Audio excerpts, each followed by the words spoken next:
If you've been in business very long, you've likely heard it all. You know, the irate customer who is going to sue you over the $19 product that they claim is bogus. The one that's going to shut your business down because they conjure up in their minds that you might have breached your privacy policy, or the one that takes complete advantage of your money-back guarantee. My favorite has to be the one that calls and screams vulgarities into the phone for apparently no reason. It doesn't happen often, but if you're going to be in business, you will run across some nutcases from time to time. Some can be diffused, some can't. That's just the way things go in business. There are some simple techniques for dealing with irate customers without burning yourself an ulcer over them, and without telling them you hope they get cancer and die. Here are some tips you may find useful. 1. Don't take it personal. There is one thing that almost all nasty customers have in common. They try to attack you on a personal level. Name calling is not unusual. When you take it personal, you are likely to get into a yelling match with the customer, which resolves nothing and only stands to make things worse.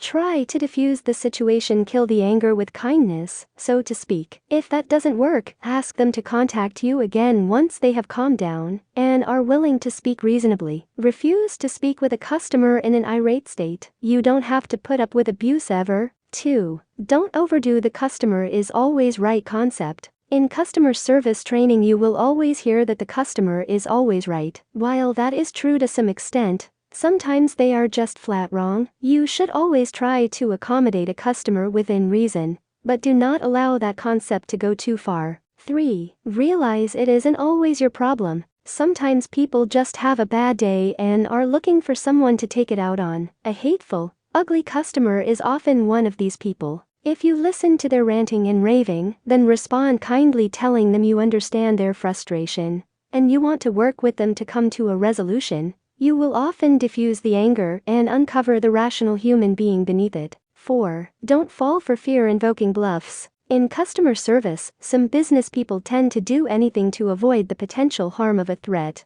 even if it means losing money or giving in to irrational demands. When you are threatened, consider the validity of the threat. Do you really think someone is going to pay thousands of dollars in attorney fees to sue you over a low-dollar transaction? Likely not. Again, do what you can to accommodate within reason, but don't give in to unsubstantiated threats. 5. Be prepared to decide whether or not a customer relationship is worth salvaging. You've heard it said that one happy customer tells one person about your business, while an unhappy customer will tell 10 or more. Undoubtedly, word of mouth can be the best or the worst exposure for your business. This is the very basis of the customer is always right concept. Of course, it is best to salvage a customer relationship if you can, but again, do so within reason. How much value do you place on your customers? Let's face it, without customers you have no sales, no profit, no business. Yeah, they're the key players in the marketing game. In other words, wise marketers keep their finger on the pulse of their clientele. They know what makes them tick and how to keep them coming back time and time again. Here are 4 ways you can keep your customers happy and loyal. Make customer satisfaction number 1.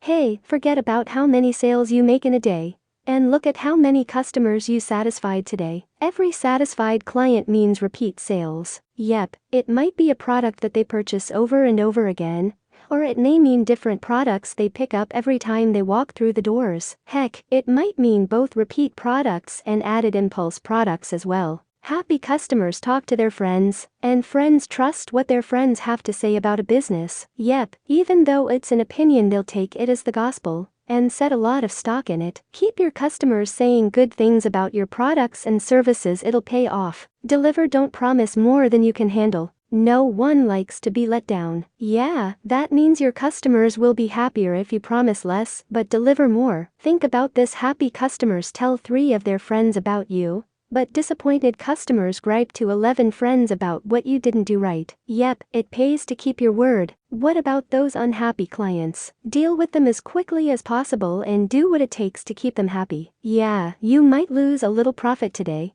but think of it like this: if you keep them on your side, they'll come back again and again, and so will their friends. Keep an element of surprise alive. Have you ever gone shopping and at the counter discovered the item you purchased was on sale? Yeah, it feels great to save money you weren't expecting to save. Along with your advertised sales, Slip in some unadvertised specials. Your customers will look forward to the unexpected savings they encounter at the cash register. Think about this: would you rather shop at the new store across town where the clerks are unfriendly, and you're not sure of the quality of the product, when you've already got a good thing going on somewhere else? We all have a zone of comfort and are creatures of habit. When your customers are in the habit of smiling every time they walk out of your door, they'll be less likely to experiment with an uncertain competitor. Tell your customers you appreciate their business. We all enjoy the warm fuzzy feeling that comes with being appreciated. Yep, a smile, a thank you, a pat on the back, they all leave us feeling great. How can you send your customers out of the store with the knowledge that they are valuable to you? Just say it: I appreciate your business. Say it with a special sale by letting them in on a new product or service you are adding just for them, or simply with a smile and heartfelt thanks. Think about this: how do you feel when you know your opinion counts? Yeah, we all like to think people respect our thoughts and ideas. When your customers know you put a lot of stock in what they think of your business, they'll be more likely to talk it up to their friends and family. Reward them every time they share their opinion about your business. Set up a special referral reward program and watch the news travel.